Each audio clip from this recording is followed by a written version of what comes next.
Arian, merci de vous joindre à moi. Pourriez-vous nous raconter comment c'était de grandir en Afghanistan en tant que femme musulmane? Bonjour, merci de m'accueillir.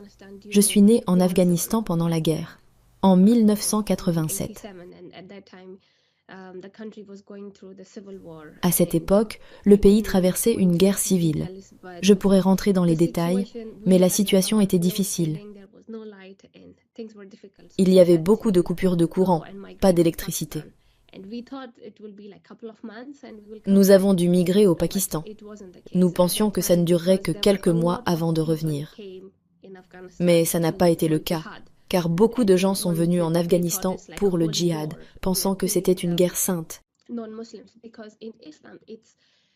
Ils pensaient être en guerre contre les non-musulmans, car en islam, vous êtes en guerre contre les juifs, les chrétiens, tous les non-musulmans. C'est l'idéologie. Mais dans le christianisme, vous êtes en guerre contre vous-même, contre la luxure, la cupidité. Vous voulez vous purifier, devenir une meilleure personne. Comme le dit la Bible, nous n'avons pas à lutter contre la chair et le sang, mais contre les dominations, contre les autorités, contre les princes de ce monde de ténèbres. Chaque chrétien veut s'améliorer et suivre Jésus, lui ressembler davantage.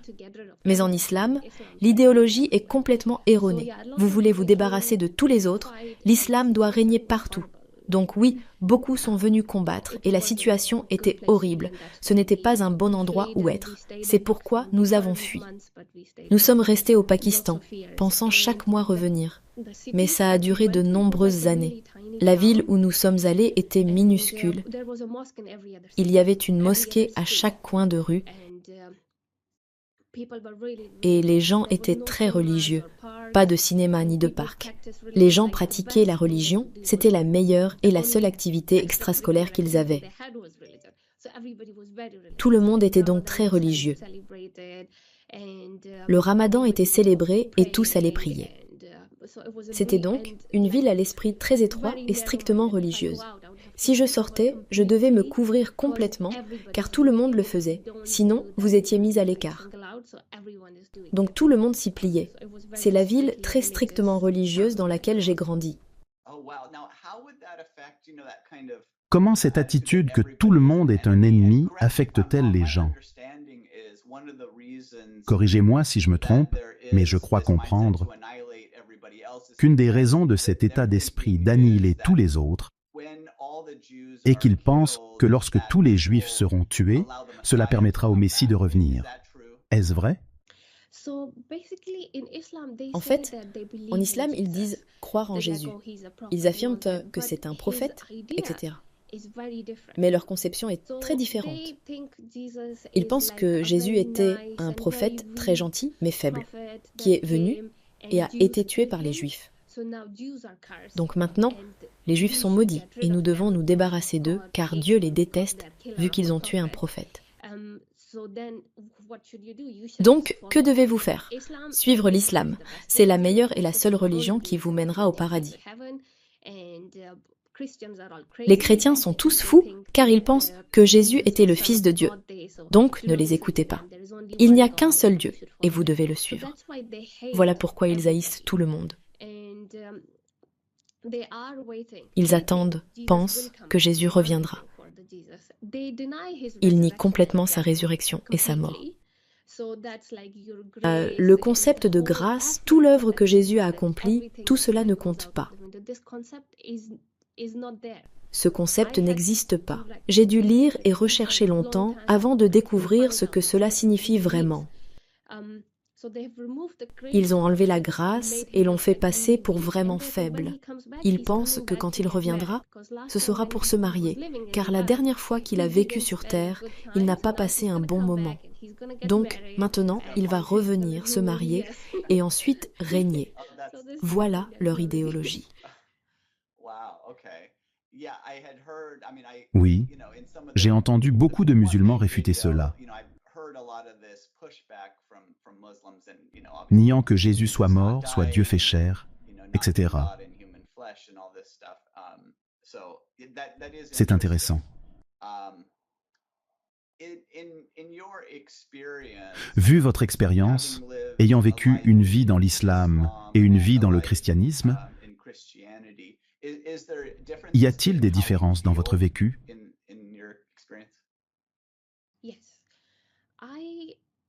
Oui, je suis enfin en paix.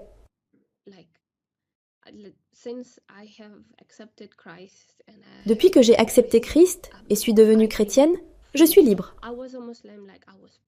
J'étais musulmane, je priais, jeûnais, tout ça. J'ai toujours été curieuse de la religion, essayant toujours de creuser et de poser des questions. Ma mère disait que j'étais comme une amibe, ne prenant pas de forme propre, voulant juste tout explorer et tout connaître sur la religion.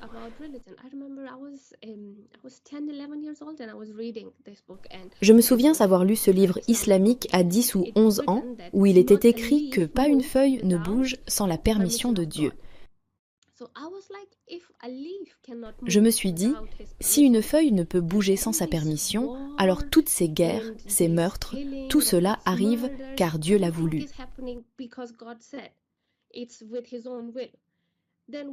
Alors pourquoi serais-je interrogée à ma mort ? Je voulais des réponses. Et puis en islam, les hommes peuvent avoir 4 épouses. Et je me disais pourquoi ?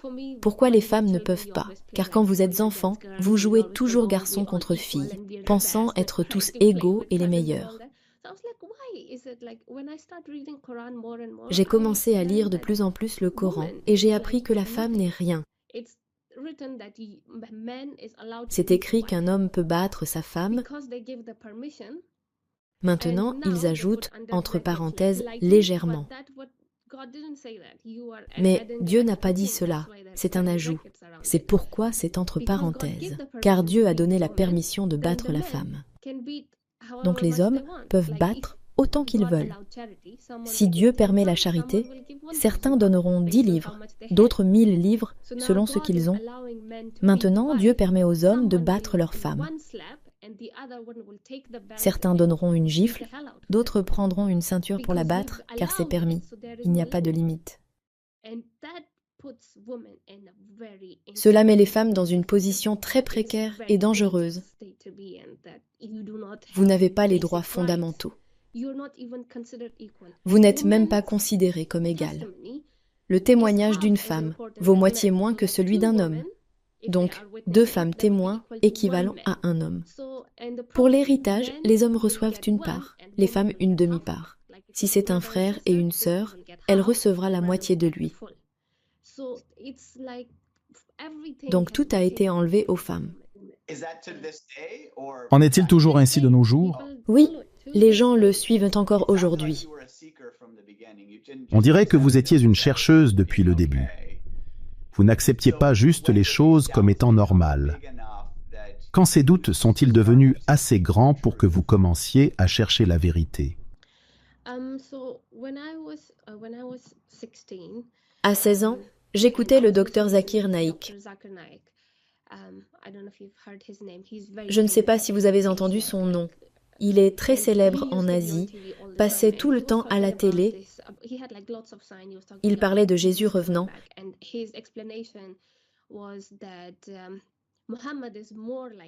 Expliquant que Mahomet ressemblait plus à Moïse que Jésus. Donc Mahomet était plus susceptible d'être le Messie que Jésus. Il disait cela car Mahomet est né d'une mère et d'un père.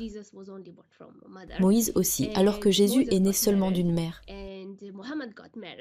Moïse s'est marié, Mahomet aussi. Donc les coïncidences indiquent que c'est Mahomet qui devrait être le prophète. J'ai entendu ça et je me suis dit, quoi ? Il suffit de naître et de se marier pour être le Messie. Mon père pourrait être le Messie alors, et la moitié des autres milliards d'habitants de la Terre aussi. Je me suis dit, non, je ne vais pas écouter ces gens me dire ce qu'est la religion. Si je veux savoir, je dois lire moi-même et découvrir exactement ce que Dieu dit. Je ne vais pas les écouter. Donc j'ai commencé à lire le Coran, et quand j'ai lu la traduction, mes yeux se sont ouverts. Car j'apprenais tant de choses sur la religion que personne ne m'avait dites. Le Coran est un livre aléatoire. Il prend une ligne d'ici, une ligne de là. Ce n'est pas comme la Bible, où vous avez... Vous lisez un livre, ça commence par la Genèse, puis il y a Noé, puis l'histoire passe à Abraham, etc. Mais l'histoire du Coran est aléatoire. La sourate Al-Baqarah que vous commencez à lire est censée parler des sacrifices, mais elle parle aussi d'Adam et Ève, des anges déchus, de la guerre, des sacrifices et de Satan. Tant de choses sont écrites aléatoirement que lorsque vous lirez une fois, vous ne saurez pas. Vous devez lire 3 ou 4 fois pour faire les liens. J'ai dû lire le Coran 6 fois pour le comprendre pleinement et voir ce qui se passe. J'ai aussi lu le tafsir.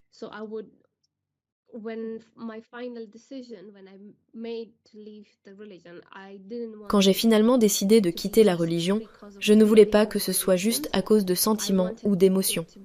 Je voulais que ce soit basé sur de solides preuves. Je jeûnais et lisais encore. C'était en 2015 et je travaillais comme développeuse web. C'est aussi l'année où je me suis mariée. J'ai lu cette nouvelle et comme c'était une entreprise de presse, dès que j'étais libre, je lisais les nouvelles pour savoir ce qui se passait. J'ai lu cet article sur une enfant mariée en Turquie et je l'ai ouvert. L'histoire était qu'une petite fille de 9 ans avait été mariée à cet homme d'une quarantaine d'années, ami de son père. Il a pris de l'argent au père et a épousé l'enfant. L'enfant est morte d'une hémorragie. Elle a commencé à saigner pendant la nuit de noces et l'hémorragie ne s'est pas arrêtée. Ils l'ont emmenée à l'hôpital où elle est morte. C'est l'hôpital qui a informé la police et les médias. Sinon, la nouvelle ne se serait pas sue. Normalement, ces cas sont tellement cachés qu'on n'en entendrait même pas parler. Ils ont fait l'autopsie de la petite fille et ont trouvé beaucoup d'hormones de stress. Pouvez-vous imaginer cet enfant de 9 ans qui faisait le plus confiance à sa mère et son père? Et ils l'ont donné à ce monstre? Combien a-t-elle dû pleurer et crier? Mais cet homme horrible ne s'est pas arrêté. Je lisais ça en tremblant, me disant, c'est une enfant. Pouvez-vous imaginer? Une petite fille innocente de 9 ans, morte. J'étais furieuse. D'abord, je me disais, comment ces gens osent-ils penser qu'ils sont comme Mahomet? Ils ne peuvent pas lui ressembler, se comparer à lui en faisant ces choses. Mais ensuite je me suis dit, attends une minute. Nous prions et jeûnons comme Mahomet car il le faisait. Cet homme se marie comme Mahomet l'a fait. Donc, quel est le problème? Cela signifie que le père de cette fille et moi suivons la même personne. Il n'y a pas de différence entre lui et moi, et je pouvais voir le sang de cette petite fille sur mes mains. C'est à ce moment-là que j'ai réalisé que cet homme ne pouvait pas venir de Dieu, car Dieu ne ferait pas subir tout cela à cette petite enfant. Il n'est pas seulement le Dieu des prophètes, il est le Dieu de tous. Pour lui, cette petite enfant serait aussi importante que n'importe qui, tout comme pour moi. Donc l'islam, c'est l'homme et le livre. L'homme était mauvais. Et je me suis dit, je dois trouver une autre religion. Mais qu'en est-il du Coran?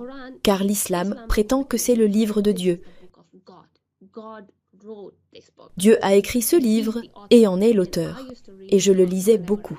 Quand j'étais triste, quand j'avais un problème, j'allais toujours lire le Coran et cela me réconfortait. Alors j'ai prié Dieu. Dieu, guide-moi et je passerai en revue différentes religions. Le jour où je trouverai une religion qui me donnera une raison de douter du Coran, ce sera la vraie religion de Dieu et je la suivrai. Puis, j'ai commencé ma quête. J'ai appris sur l'hindouisme, le zoroastrisme. Brièvement, je ne suis pas experte en tout, mais j'ai commencé à les lire pour apprendre à les connaître, pour voir si je les aime assez pour me convertir. J'ai aussi étudié le judaïsme, car je me disais, ils croient en un seul Dieu, nous croyons en un seul Dieu, donc ce serait une transition facile. Mais j'ai découvert qu'on ne peut pas devenir juif, il faut naître juif. Alors j'ai lu l'Ancien Testament du début à la fin. Je ne pensais même pas au christianisme, c'était la dernière chose sur ma liste. Une fois à l'université, je parlais à quelqu'un, car pour vous, chaque ligne du Coran est Dieu qui dicte, qui dit à Gabriel d'écrire ceci. Puis Mahomet prend des notes et l'écrit. Donc chaque mot vient de Dieu. Je parlais à cet ami et j'ai demandé, alors est-ce que Jésus a écrit le Nouveau Testament? Il m'a répondu non. Ce sont toutes des lettres que ses disciples ont écrites après sa mort. J'étais choquée. Jésus n'a même pas écrit ce Nouveau Testament et les gens le suivent quand même. Donc je n'allais même pas dans cette direction. J'ai passé en revue toutes ces religions, mais finalement j'ai abandonné. Aucune autre religion ne m'attirait assez pour me convertir. J'étais dans une spirale et j'ai fait un rêve. Je ne veux pas entrer dans les détails de mon rêve. Je ne veux pas le partager, sinon les gens penseront qu'ils doivent aussi faire ce rêve pour en arriver là. Mais ensuite, je me suis dit, laisse-moi regarder le christianisme. Ça fait tant d'années. J'ai tout examiné. De plus, en tant que musulman, vous pensez tellement connaître Jésus que vous le rejetez tout de suite. Je me suis dit, laisse-moi regarder cette fois. Je regarderai Jésus à partir de sources chrétiennes, pas islamiques, et je verrai ce que j'apprends. J'ai toujours vu des croix autour des églises, et dans le Coran, il est dit que c'est le Père, le Fils et la Mère. C'est pourquoi vous pensez que c'est complètement faux. Mais quand j'ai appris la Trinité à travers des sources chrétiennes, c'était le Père, le Fils et le Saint-Esprit. Et j'étais choquée, car le Saint-Esprit était une information qui m'a fait exploser l'esprit. Je ne savais pas que le Saint-Esprit en faisait partie. Je me suis dit que c'était une erreur, car cela contredit complètement le Coran. J'avais ma première erreur. Dieu me disait que c'était faux. Oui, en lisant le Coran, je sentais que ce n'était pas juste, comme battre sa femme, les mariages d'enfants, etc. Mais qui étais-je pour le remettre en question? Je ne suis qu'un simple être humain. Je voulais que Dieu me dise que c'était faux. Et maintenant, Dieu me disait, Arya, cette religion est fausse, cette trinité est complètement fausse. Puis j'ai approfondi et ce n'était que la partie émergée de l'iceberg. Il y a tant d'erreurs dans le Coran qui prouvent qu'il ne vient pas de Dieu Tout-Puissant. Un Dieu Tout-Puissant et omniscient ne ferait pas ces erreurs. Par exemple, l'erreur sur Marie, la mère de Jésus, et Myriam, la sœur d'Aaron. Le Coran appelle la mère de Jésus sœur d'Aaron. Pourquoi as-tu fait un tel acte? Ta famille est si pieuse. Mais ces deux Maries, Myriam et Marie, ont vécu à des milliers d'années d'écart. C'est une erreur historique. Je me suis dit que ça ne venait pas de Dieu. J'avais donc ma raison de quitter l'islam, mais j'apprenais encore. Je me disais qu'il y aurait tant de questions si on me demandait comment j'ai quitté, etc. Car la famille de ma mère sont des saïdes, ils croient descendre de la lignée de Mahomet. Comme un médecin mettrait docteur devant son nom. Les gens de la famille des saïdes mettent saïd devant leur nom. Ils ajoutent un titre supplémentaire à leur nom, car ils en sont si fiers. Donc ils sont de cette famille. Et maintenant ils ont tous découvert pour moi et sont furieux. Ils me détestent. Ils pensent que j'ai trahi toute la famille en remettant en question ma foi. Donc je me suis dit, je dois creuser plus profond. Et je lisais différents hadiths lorsque je suis finalement tombée sur ce hadith sur 3 hommes qui ont rendu visite à Mahomet.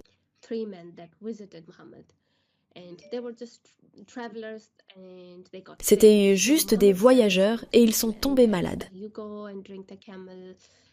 Mahomet les a envoyés chez cet homme en leur disant d'aller boire du lait de chamelle et qu'ils iraient en mieux.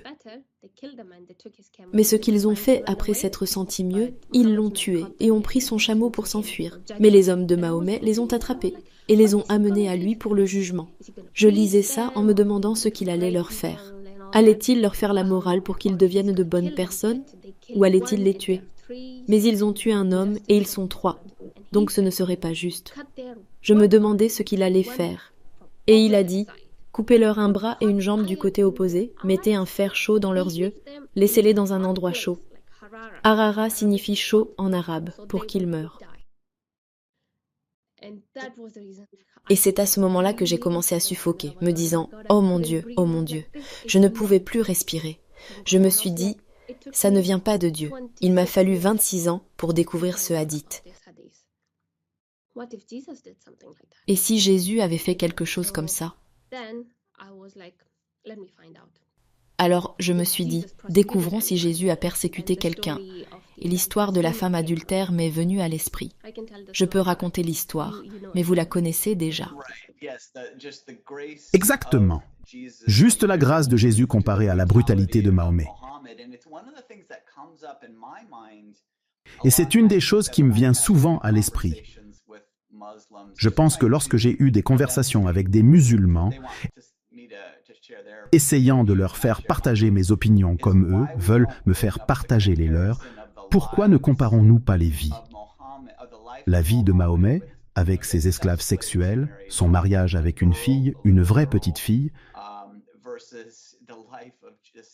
versus la vie sans péché de Jésus. Demandons-leur juste qui semble le plus venir de Dieu. Pourquoi cette conversation n'a-t-elle pas plus lieu?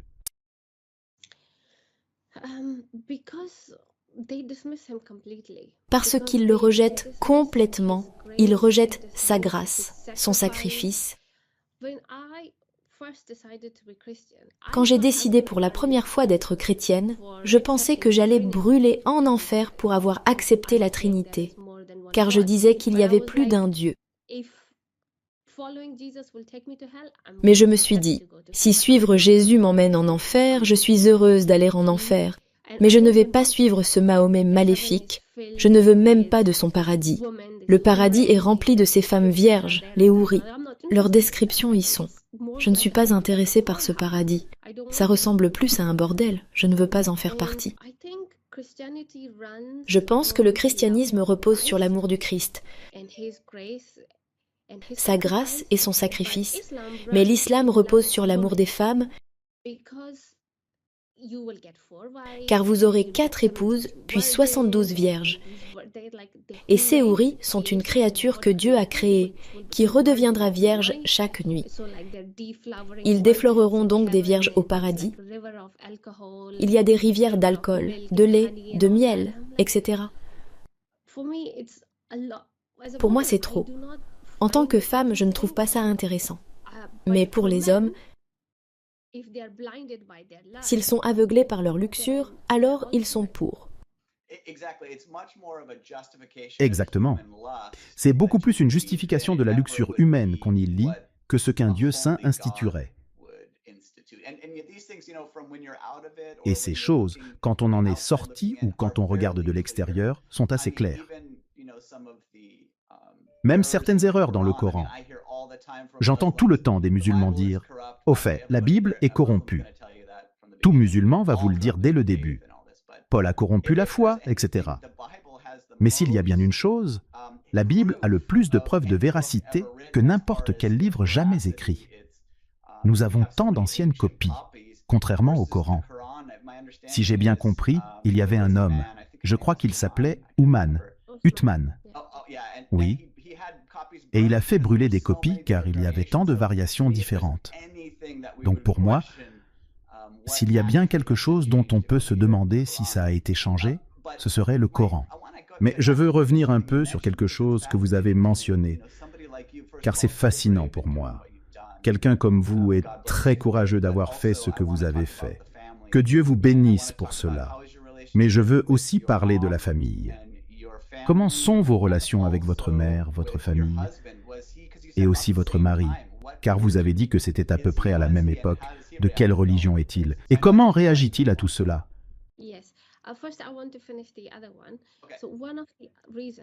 Oui, une des raisons pour lesquelles les musulmans n'y entrent pas, c'est qu'ils ne lisent pas le Coran, ils ne lisent pas les hadiths. Et s'ils le lisent, on les encourage à le lire en arabe et ils ne comprennent pas ce qu'ils lisent. Les chrétiens ont des groupes d'études de la Bible. Même quand vous allez à l'église, vous lisez la Bible. Donc tout tourne autour de la Bible. Lire, lire, lire. Mais l'islam tourne autour de la prière et du jeûne, encore et encore. Vous devez prier tout le temps. Ils sont tellement occupés à faire ces rituels qu'ils ne prennent pas le temps de vraiment le lire. Beaucoup l'ont juste attaché, emballé et mis sur l'étagère du haut sans jamais se donner la peine de l'ouvrir, de le lire, de le remettre en question. Je le jure, si quelqu'un ouvre le Coran et le lit, il se posera des questions. Je lisais le témoignage d'une fille pakistanaise. Quand elle a lu la sourate An-Nisa et les droits des femmes, comment elles sont dégradées, qu'on peut les battre, etc. Car Nisa signifie femme dans le Coran. Quand elle a lu cette sourate, elle a quitté l'islam juste en la lisant. Donc si chaque musulman ouvrait le Coran, le lisait les hadiths, il s'enfuirait le plus loin possible du Coran. Mais ils ne le lisent pas. C'est la raison pour laquelle ils ne remettent pas en question et suivent aveuglément ces rituels sans les remettre en question. Et c'est ce qu'on les encourage à faire aussi. Bon, revenons à ma famille. Donc ma famille, la première fois que j'ai dit à ma mère, « Maman, je vais devenir chrétienne », ma mère m'a répondu, « Je te tuerai ». Sérieusement? Ou elle plaisantait? Non, elle était sérieuse. Elle a dit, « Quoi? Je te tuerai ». J'ai répondu, « Tue-moi, je deviendrai quand même chrétienne ». Alors elle a regardé autour d'elle et a dit, « Ok, je me tuerai ».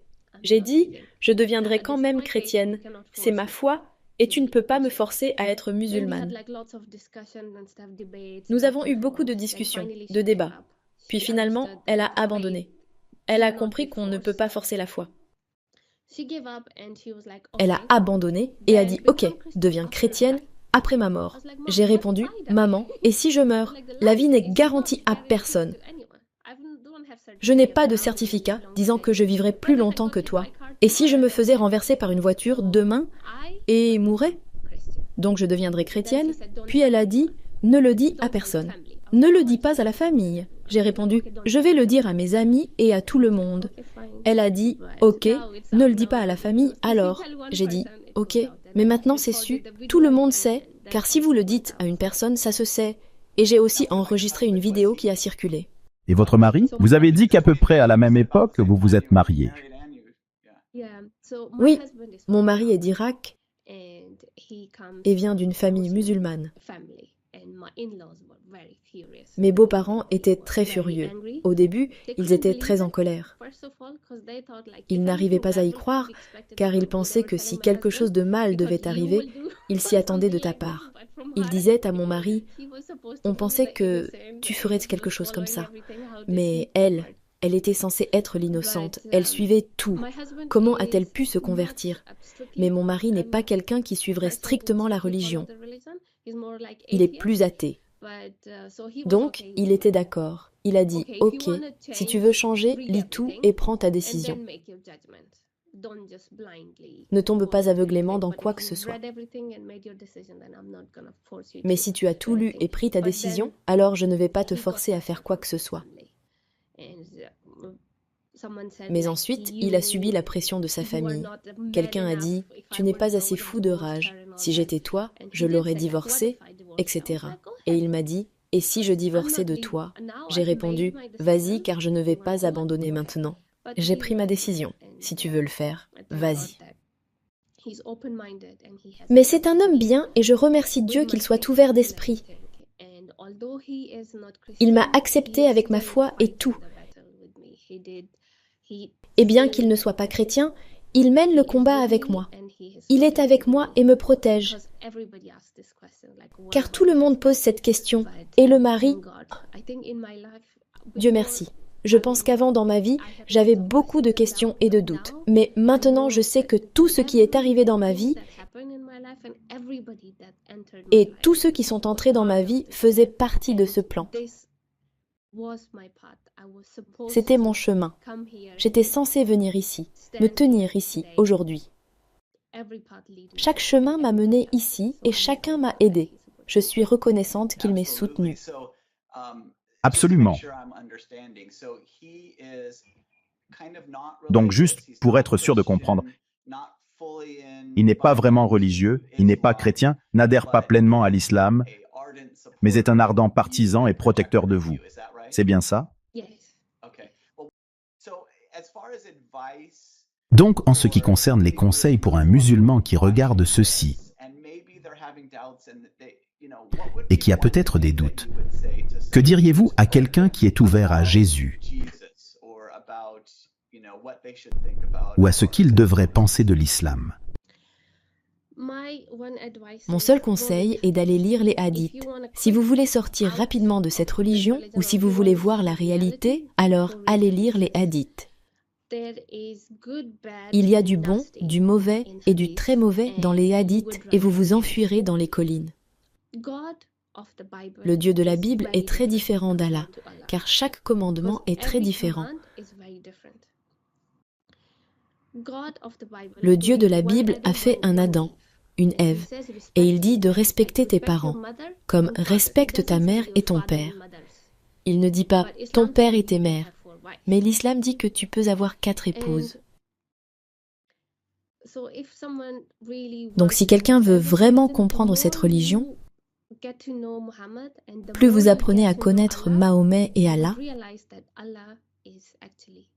plus vous réaliserez qu'Allah est en fait le diable et vous quitteriez l'islam. Car ils ont dit que Mahomet avait rêvé qu'il épousait Aïcha, qu'il l'épousait en robe blanche, etc. Pourquoi Dieu voudrait-il que cela arrive? J'avais un débat avec un de mes cousins sur l'islam et toutes les choses que Mahomet a faites. Et je disais pourquoi? Il tue les Juifs. Moïse a tant travaillé. Tant d'épreuves se sont abattues sur le peuple d'Égypte pour qu'il puisse emmener le peuple et le sauver. Et puis Mahomet arrive et dit de tuer ces gens. Ils croyaient en Dieu. La seule chose qu'ils n'ont pas cru, c'est en lui. Donc c'était très égoïste de sa part de tuer le peuple de Dieu. Et plus vous apprenez à connaître ces deux-là, plus vous réalisez que cela ne vous mènera pas au paradis, mais vous mènera ailleurs. C'est vrai. Et je pense que vous avez évoqué un point important. Allah n'est pas le Dieu de la Bible. Je veux que tout le monde comprenne cela, car je l'entends beaucoup. Ils disent des choses différentes. Ils disent des choses opposées. Ce n'est pas le même Dieu. Je suis content que vous l'ayez mentionné. Et j'ai entendu des ex-musulmans, maintenant chrétiens, dire la même chose sur le fait qu'Allah est en réalité le diable. Quand vous lisez l'Apocalypse, une des choses intéressantes qui me vient toujours à l'esprit depuis que je suis entré dans ce monde de conversation, nous savons qu'il y a une fausse trinité à la fin. Il y a Satan, qui est évidemment le faux père. Il y a un faux prophète qui a une sorte de fausse religion, c'est un faux Jésus. Et puis il y a aussi l'esprit qui est comme le faux prophète. Et puis il y a cet antéchrist qui est l'anti-Jésus. Donc il doit y avoir une religion associée à cela. Et c'est intéressant que cela ait été évoqué par plusieurs musulmans, que vous avez dit que cela avait peut-être quelque chose à voir avec ça aussi. Satan veut toujours copier la vérité. Oui, quand je lisais le Coran, il y a une partie où il y a une conversation entre Allah et le diable. C'est comme après que le diable ait mangé le fruit et que Dieu dise à Adam et Ève d'aller sur terre. Il dit à Satan d'aller en enfer. Et il dit, j'irai, mais peux-tu me donner du temps? Et Dieu dit, combien de temps? Et il répond, jusqu'à ce que tu les ressuscites de la tombe. Ce qui signifie jusqu'au jour du jugement. Et Dieu dit, c'est bon. Et il dit, ok, et je les égarerai tous. Puis Allah dit, bien, mais tu ne pourras pas égarer ceux qui me suivent. Quand j'ai lu ça, j'ai réalisé qu'il y a 2 entités puissantes. Il y a un Dieu et un diable. Nous ne pouvons pas voir Dieu, nous ne pouvons pas voir le diable. Et Dieu lui a donné tout ce temps et lui a permis d'aller faire. C'est pourquoi Jésus l'appelait toujours le prince du monde, le prince de ce monde, etc. Donc pour moi, c'était vraiment clair qu'il y a deux entités puissantes. Donc, quel serait votre seul conseil pour les non-musulmans pour atteindre leurs amis musulmans? Partagez Jésus avec des personnes peu susceptibles, du moins dans votre tête, d'accepter Jésus. Et l'un de ces groupes sont les musulmans. Si vous parlez avec des musulmans, parlez-leur de la grâce de Jésus, car Jésus a dit « Allez jusqu'aux extrémités du monde et annoncez la bonne nouvelle à toute la création ». L'Évangile est la bonne nouvelle et les musulmans n'ont jamais entendu la bonne nouvelle. Donc si vous les rencontrez, partagez simplement avec eux qu'en islam, ils sacrifient des animaux, mais ce n'est pas une expiation pour le péché. Ils le font parce qu'Abraham a tué son fils. Donc c'est en sa mémoire et vous ferez de bonnes actions. C'est la compréhension qu'ils en ont. Donc si vous expliquez l'expiation du péché, que c'est pourquoi les Juifs sacrifiaient des animaux pour l'expiation du péché. Et puis Jésus est venu. Donc par le sang d'un innocent, vos péchés seront lavés. Et Jésus est venu, et avec son sang, il a pris le péché de tous. Et tous nos péchés sont lavés, et il est le seul chemin pour aller au ciel. Au jour du jugement, Jésus dira, « Ce sont mes enfants. J'ai payé leur prix, donc ils iront au ciel. » Que dira Mahomet? Qu'a-t-il? Cela fera réfléchir les musulmans sur leur foi. C'est quelque chose de vraiment puissant qui leur a été caché et dont personne ne sait rien.